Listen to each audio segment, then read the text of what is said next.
You're watching a Love Jack video.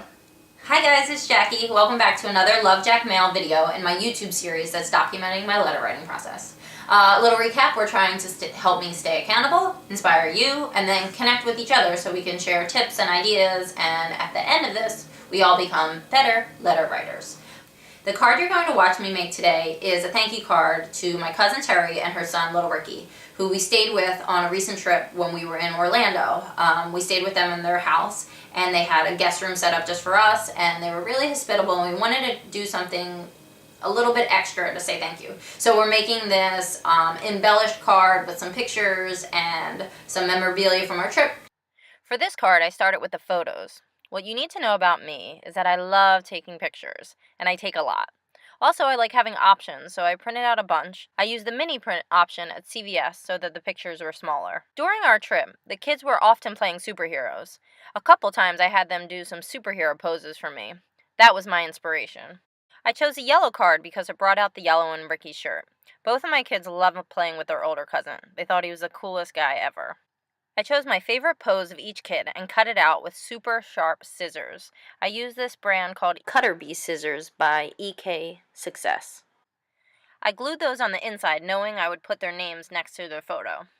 I knew I wanted to fill as much of the card as possible with photos, so I even put some on the back. I played around with the positioning for a while, and then I put the one of them in the car inside the card. Next, I focused on the front of the card. I chose the photo that I had Instagrammed and put it in the middle. Then I used these bright blue, glittery Amy Tangerine puffy stickers to spell out super thanks. You'll notice I started with the S in thanks and worked my way backwards.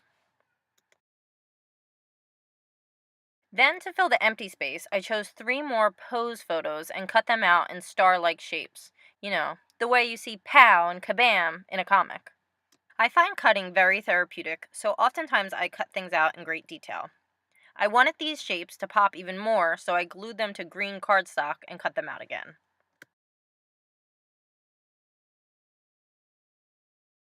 Another reason I really love this Amy Tangerine alpha set is because I realized there were so many options of letters, I still had enough to write out all the kids' names. And no, I didn't forget the C in Ricky, that's how he spells it.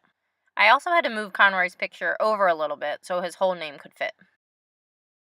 I cut a rectangle of green cardstock so that I had more room on the bottom to sign our names. I tried to make the photos stand out more by drawing lines coming out from behind them. Then I wrote the note and signed our names. I added an extra embellishment by our names to fill up the blank space.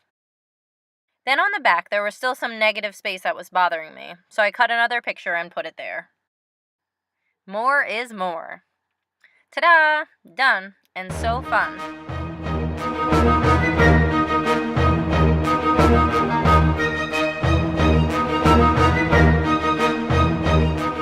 Now for the envelope. I wanted the background to be subtle, so I used yellow ink on a yellow card. It's more noticeable in person than it is on camera.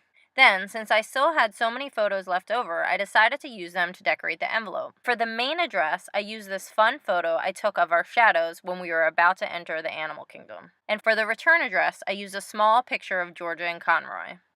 Then I used these fun patriotic stamps with a flag and some fireworks on it.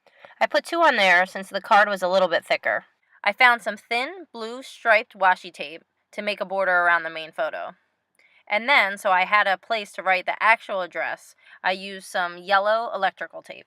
And since I still had plenty of those Amy Tangerine alpha stamps, I used a C for our last name up by the return address, and an M for their last name by the send address. The blue marker I originally tried to use was too light, and it looked green on the yellow card, so I grabbed a different one. And there you go. After I filled in the address, I did go over the entire front of the card with clear packing tape so that nothing fell off. Alright guys, that's it. I hope you enjoyed the video. I hope you enjoyed the card. Let me know what you guys do when you want to send an extra special thank you to someone you stayed with. Do you send them flowers? Do you order a photo book online? I'd love to hear your ideas, and you could just leave them below in the comment section. I don't know, we can talk about it. Okay, have a great day. Bye.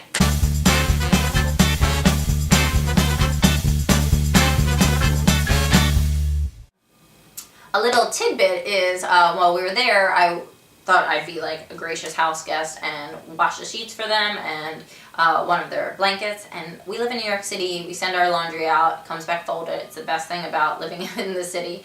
And I really don't know how to do laundry. I admit it. Really bad at it. So I just shoved it all in there and pressed start. And when I pulled it out, there was 2 holes in the thing.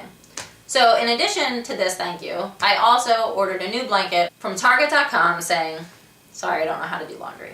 My bad. So that was kind of a bummer, and I wanted to make it up for them because I totally ruined their blanket. So that's a little fun fact about another way I say thank you. Alright, hope you liked the video. Bye.